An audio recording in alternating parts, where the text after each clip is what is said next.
Hoje, 27 de maio de 2022, estamos entrevistando pelo programa de História Oral do TRT 18 a advogada trabalhista, doutora Mércia Arice da Costa.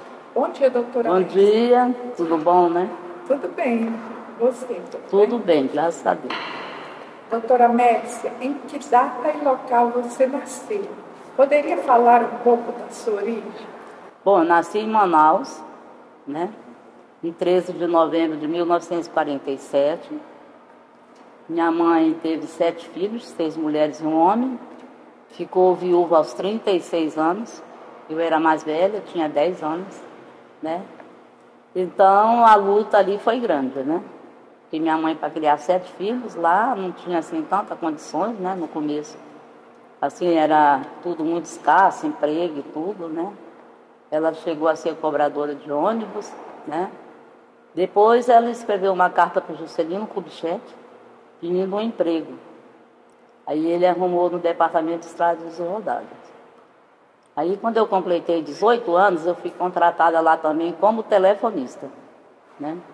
Trabalhei como telefonista. Aí depois eu estudava em escola particular, mas meu pai morreu também aos 36 anos, as dificuldades grandes. Aí eu fui estudar em escola pública, mas naquele tempo escola pública era outra coisa, né? Era tudo de bom. Aí eu queria fazer engenharia, mas primeiro eu queria ser aeromoça, né? Hoje eu morro de medo de avião, né? Eu entregar uma a Deus e viajo, mas eu não faço muita questão, não. E aí queria ser engenheira, não sei porquê, porque eu não sei nada de matemática, eu sou horrível em matemática, queria fazer o científico. E terminei fazendo o clássico, que era só língua, filosofia, sociologia. Depois eu fiz vestibular para a Faculdade de Direito lá no Amazonas, né? Lá em Manaus, na Federal, que só tinha ela também, né? Concorrência muito grande, tive que estudar demais. Então, essa aí foi minha trajetória lá em Manaus, né? E a senhora fez direito, né? E como que você se inclinou para a área trabalhista? Por que a área trabalhista? Porque é assim, eu mudei para cá, para Goiânia, né? Terminei o curso. Aí eu comecei a trabalhar na Fundação Estadual de Esportes. Quando foi que você mudou para Goiânia?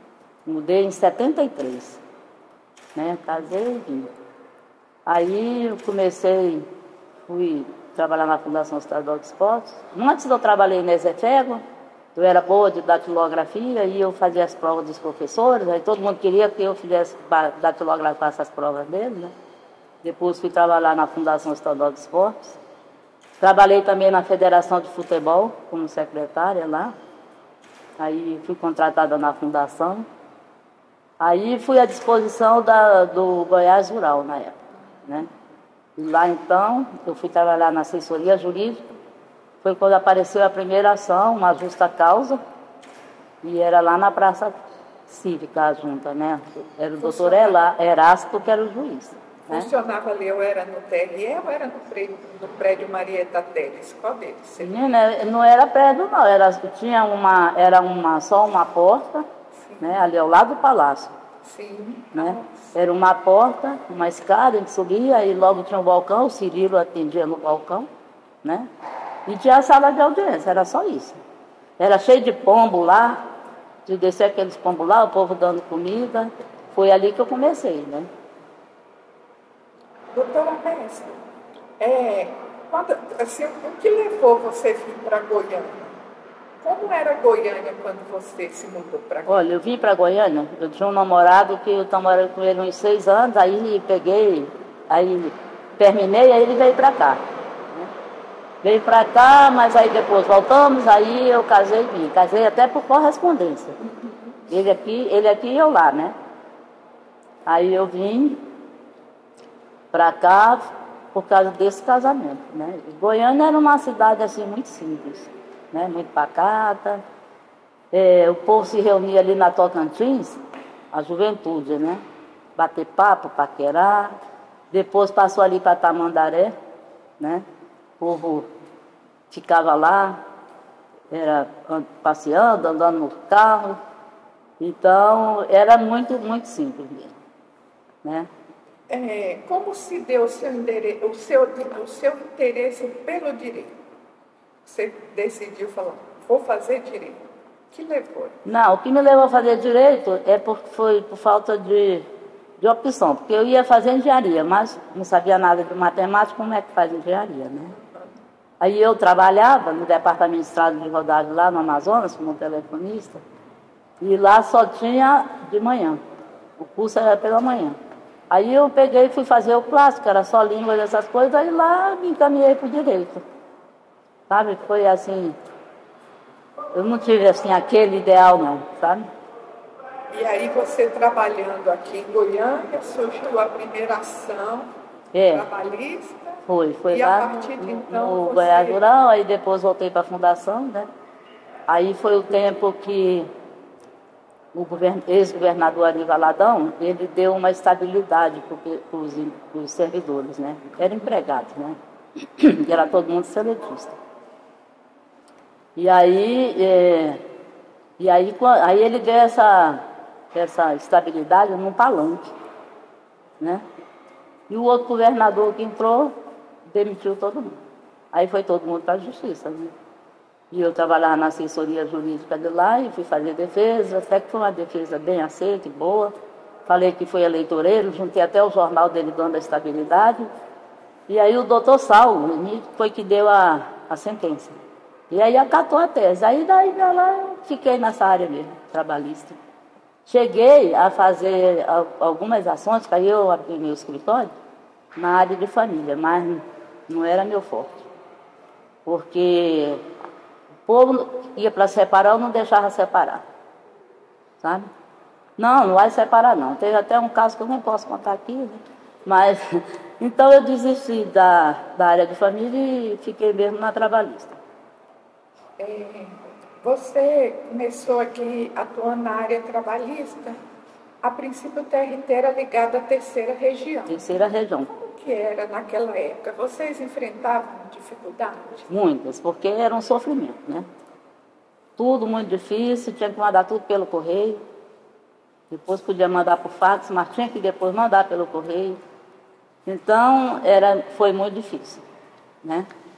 Difícil. Quais juízes você trabalhou aqui naquela época? Com todos, né? Com todos eles, né? Relatos, tudo. Todos, né? Todos esses que passaram por aqui, eu trabalhei, né? Doutor Platão, doutor Daniel na época ele era oficial de justiça. Né? Doutor Erasto. Doutor Erasto foi o primeiro, né? Sim. Fui fazer a primeira audiência, o povo falou, esse juiz aí, ele é fogo, hein? E a primeira audiência, uma justa causa, morrendo de medo, ainda vieram me plantar o terror, doutor Erasto, né? Mas não era nada disso. Em um outro momento foi criada a 10ª região, né? Aí a Justiça Trabalhista em Goiás passou a ser jurisdicionada pela 10ª região. Melhorou para vocês, advogados? Olha, bem pouco, né? Porque assim, você tinha que ir lá e eu passei por várias situações. Uma vez fui lá dar entrada num reforço de revista, eu não sei qual foi outra situação, que eu fui num carro com um colega meu lá da fundação e eu falei, esse teu pneu tá careca. Não tem problema nenhum. Chegou lá, ele saiu da pista, porque choveu, caiu lá dentro do mato, ainda bem que não tinha barranco, né? Senão eu não estava aqui contando essa história, né?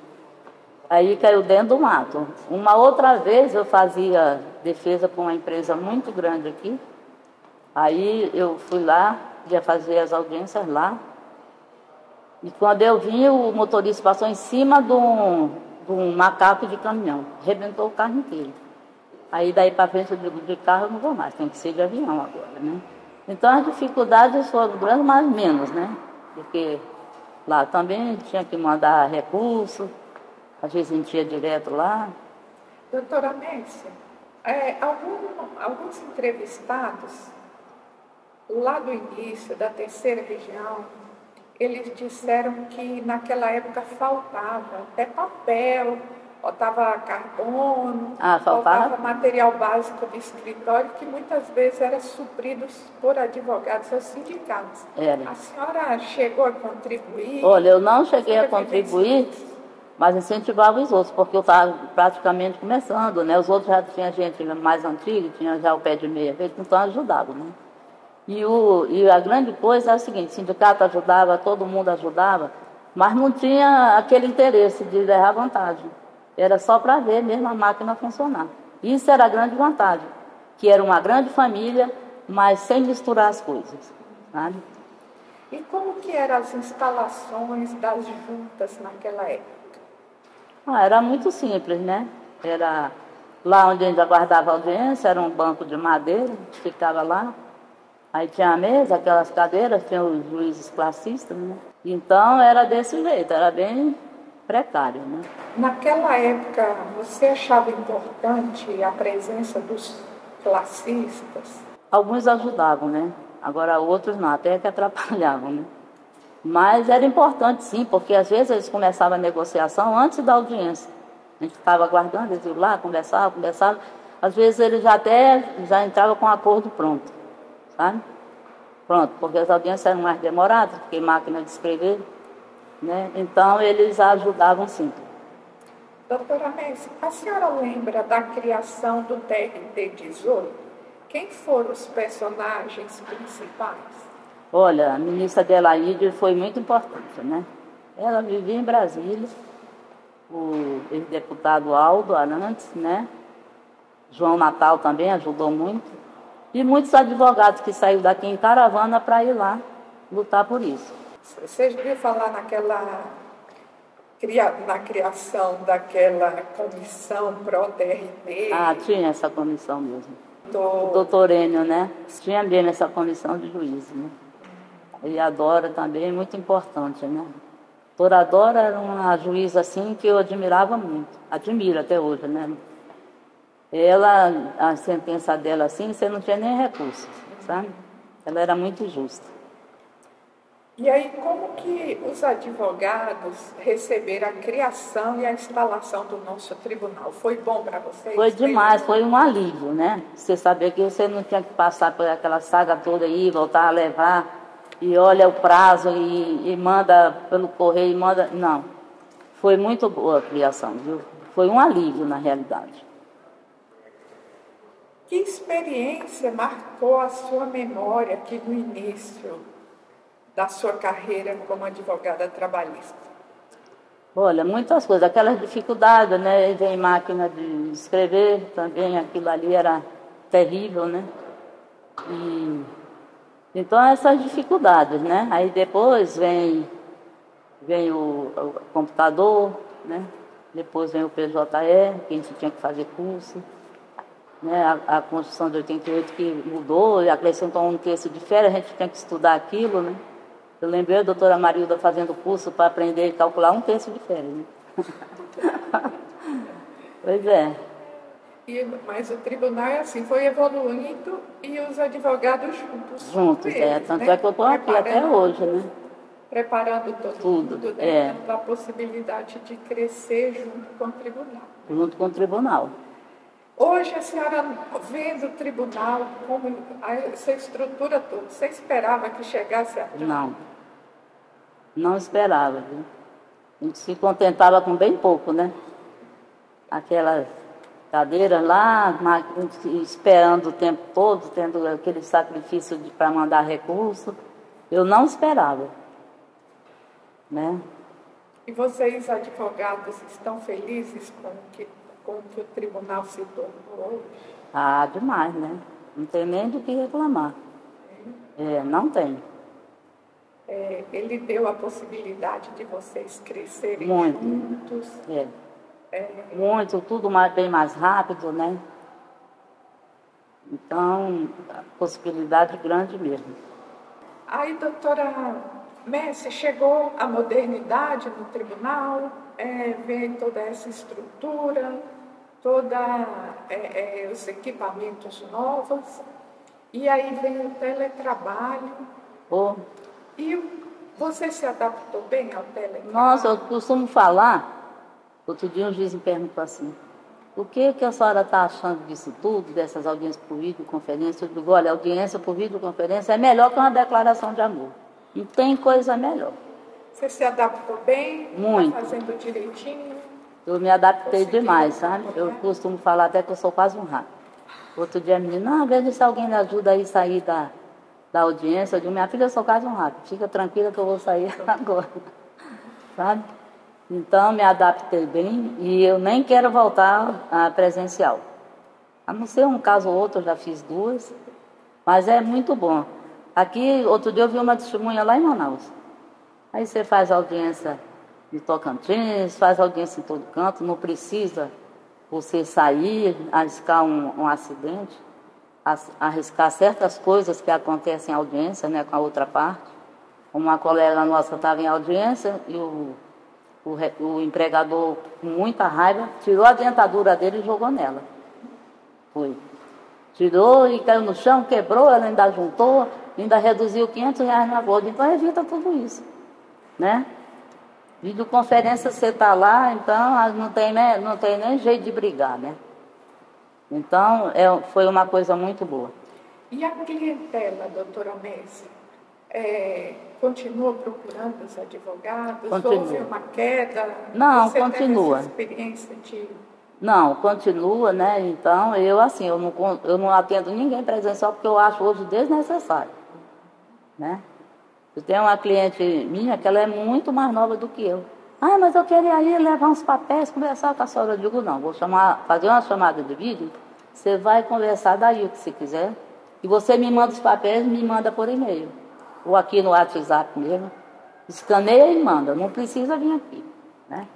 Então a gente evita muito isso, eu já tive outros que quiseram ir, e não passou uns dias morreu de Covid, quer dizer, eu já me livrei de tudo isso, né?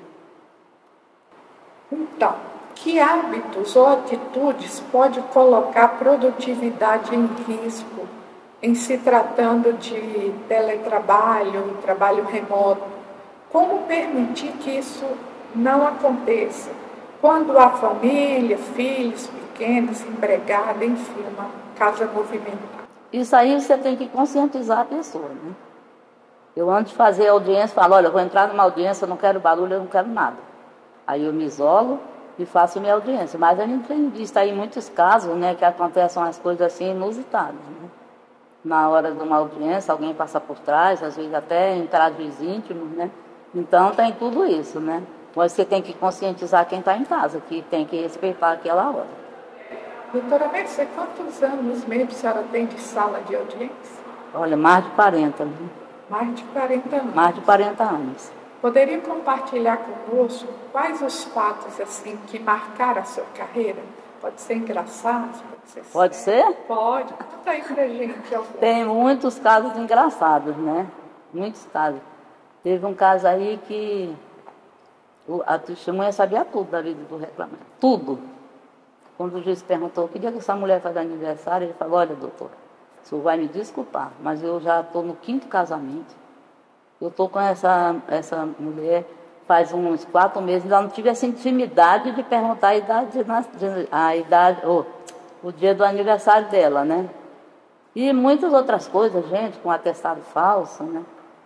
Me deu um atestado falso, levou uma justa causa, chegou na audiência, a juíza perguntou, quem lhe deu esse atestado? Ele me deu, não. Eu comprei esse atestado por R$50. E eu passando lá no Caravela, o cara falou, quer comprar esse atestado? Eu comprei, ninguém me deu, né? Então tem esses casos engraçados mesmo, né? Muitos.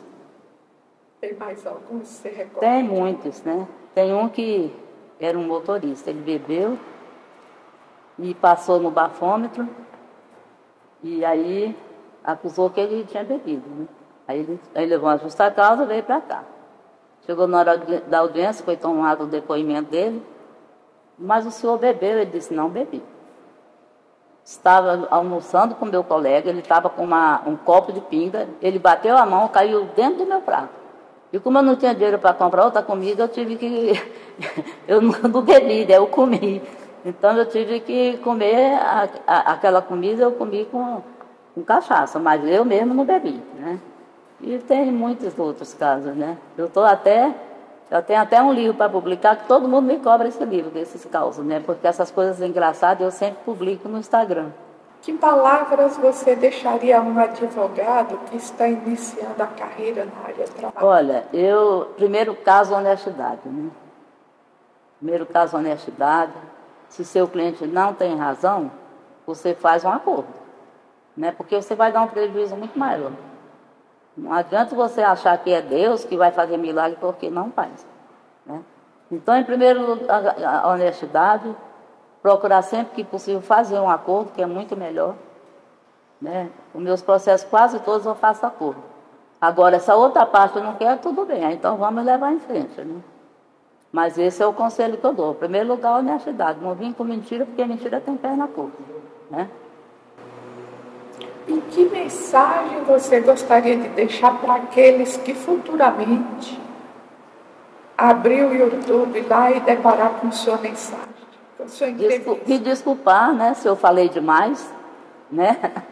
Se eu falei demais, se não foi a contento essa entrevista, né? É a mensagem que eu deixo. Doutora Messi, a gente está saindo de uma pandemia causada pelo coronavírus que assolou o mundo inteiro. Na sua opinião, qual a maior lição deixada pela pandemia? A maior lição é que daqui para frente as pessoas têm que pôr na cabeça uma coisa. Que o pobre, quando morre, ele não deixa nada. E o rico também não leva. Então, respeitar mais as pessoas, né? Ficar mais presente com a família, com os amigos, né? Essa é a mensagem, entendeu? Quem é Mestre Arice, na opinião de Mestre Arice? Olha, eu sou uma pessoa muito humana. Meu filho disse que eu tenho dó de todo mundo, né? A senhora tem dó de todo mundo, mas eu tenho, sabe? Eu queria que todo mundo vivesse bem, sabe? Eu sou uma pessoa assim muito humana e muito justa, entendeu? Muito justa. Fala assim, mas você só advoga para reclamar? Eu digo, mas eu sou justa. Se a pessoa tem razão, eu converso e falo, olha, isso aqui você está errado. Então nós vamos fazer um acordo e pagar isso, tá? Então procuro ser justa. E essa aqui sou eu. Doutora Messi, o que dá sentido à vida? É você trabalhar, em primeiro lugar, que eu gosto muito de trabalhar, gosto de fazer audiência, gosto demais de fazer audiência, sabe? Ter uma família, né? Ver todos bem, ter amigos. Isso aí é que dá sentido à vida. Em nome do tribunal, eu gostaria de te agradecer pelos seus depoimentos, tá? E a senhora ficará para sempre na memória do nosso tribunal. Obrigada. Eu também agradeço muito, né? Pela essa entrevista, pela lembrança, tá? E qualquer coisa eu continuo à disposição, como continuava, como comecei, né? Disposta a ajudar, tá bom? Muito obrigada.